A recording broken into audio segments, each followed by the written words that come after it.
نیم تاریک ماحول میں گرد و غبار اڑ رہا تھا۔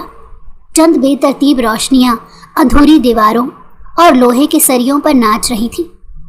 عرش دیوان ایک چیتے کی پھرتی اور غضبناک تیزی کے ساتھ حرکت کر رہا تھا۔ اس کے عضلات ہر ضرب کے ساتھ پھولتے اور سکڑتے تھے۔ اس کی آنکھیں اندھیرے میں بھی شکار کی طرح چمک رہی تھیں۔ اس کے سامنے 10 بدماشوں کا ٹولہ تھا، جن کے ہاتھوں میں چمکتے ہوئے چاقو اور لوہے کی راڈیں تھیں۔ ان کے چہروں پر حیوانی مسکراہٹ اور آنکھوں میں ایک لڑکی کے اغوا کا گھناؤنا ارادہ نمایاں تھا۔ ایک کونے میں کھڑی خوفزدہ 19 سالہ ریشما سسک رہی تھی۔ اس کی آنکھوں میں آنسو تھے، لیکن اس کی روح میں ایک ننھی سی امید کی کرن بھی موجود تھی۔ عرش آخری بار پوچھ رہے ہیں، لڑکی کہاں ہے؟ ایک گنڈا جس کے چہرے پر ایک لمبا سا نشان تھا گرجتا تھا۔ اس کی آواز عمارت کے خاموش ڈھانچے میں گونجتی تھی۔ عرش نے ایک طنزیہ مسکراہٹ کے ساتھ جواب دیا۔ اس کی آواز میں فولاد کی سختی تھی۔ اگر تم اتنے ہی بہادر تھے تو خود ڈھونڈ لیتے۔ یہ سنتے ہی غنڈوں کا ٹولہ وحشی درندوں کی طرح عرش پر جھپٹ پڑا۔ ہوا میں چاقو چمکے، لوہے کی راڈیں سیٹیاں بجاتی رہیں، لیکن عرش ایک طوفان کی طرح ان کے درمیان گھومتا رہا۔ پہلا غنڈا ایک زوردار مکہ کھا کر دیوار سے ٹکرایا۔ دوسرا ایک گھونسے کی تاب نہ لاتے ہوئے اپنے دانتوں پر ہاتھ رکھ گیا۔ عرش کی ہر حرکت میں فن اور طاقت کا امتزاج تھا۔ وہ بلاک کرتا، ڈاج کرتا اور پھر بجلی کی تیزی سے وار کرتا۔ ایک گنڈے نے پیچھے سے راڈ اٹھا کر وار کیا، لیکن عرش بغیر پلٹے اس کا ہاتھ پکڑ گیا اور ایک جھٹکے سے اس کی کلائی موڑ دی۔ گنڈے کی چیخ ہوا میں تحلیل ہو گئی۔ دوسرا گنڈا چاقو لے کر آگے بڑھا، لیکن عرش نے ایک کرسی اٹھا کر اس کے وار کو روکا اور پھر کرسی کے ٹوٹے ہوئے پائے سے اس کے پیٹ پر وار کیا۔ منظر ایک پرتشدد رقص کی صورت اختیار کر گیا۔ عرش ایک تنہا سپاہی کی طرح ان 10 مسلح افراد کے خلاف لڑ رہا تھا۔ اس کی حرکتیں اتنی تیز اور مؤثر تھیں کہ ہر ضرب ایک زخمی کی کراہ پیدا کر رہی تھی۔ وہ فرش پر پڑے ہوئے سریوں اور اینٹوں کو بھی اپنے دفاع اور حملے کے لیے استعمال کر رہا تھا۔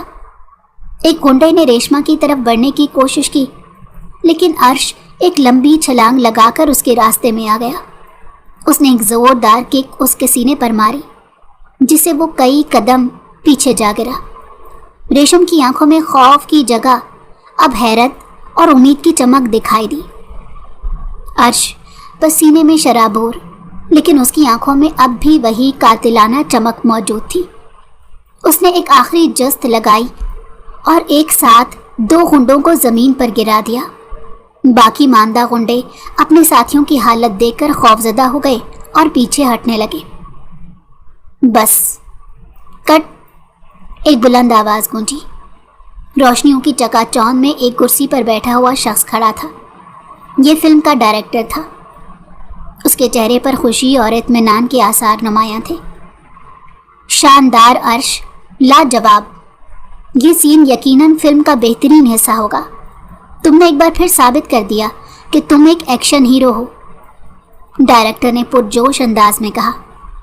عرش نے ایک گہرا سانس لیا۔ اس کے چہرے پر کسی قسم کا کوئی تاثر نہیں تھا۔ اس نے ریشما کی طرف دیکھا جو اب میک اپ سیٹ کر رہی تھی، لیکن اس کی آنکھوں میں عرش کے لیے پسندیدگی واضح تھی۔ عرش ایک لفظ بھی کہے بغیر مڑا، پارکنگ میں کھڑی اپنی ہیوی بائک کی طرف بڑھ گیا۔ عرش رکو، ہم اگلے سین کی تیاری کر رہے ہیں۔ ڈائریکٹر نے اسے روکنے کی کوشش کی، لیکن عرش نے جیسے سنا ہی نہیں تھا۔ اس نے اپنا ہیلمٹ پہنا، بائک کا انجن سٹارٹ کیا اور ایک زوردار آواز کے ساتھ عمارت سے باہر نکل گیا۔ اس کی رفتار ہوا سے باتیں کر رہی تھی۔ عرش اپنی ہیوی بائک پر اندھیری سڑک پر محو سفر تھا۔ اس کی رفتار میں غصہ اور بے چینی صاف جھلک رہی تھی۔ شہر کی روشنیاں دھندلی نظر آ رہی تھی۔ اچانک ایک موڑ پر اس کی بائک ایک غلط جگہ پر پارک کی گئی گاڑی سے ٹکرا گئی۔ زوردار آواز آئی اور بائک لڑکھڑاتی ہوئی رک گئی۔ عرش بمشکل خود کو سنبھال سکا۔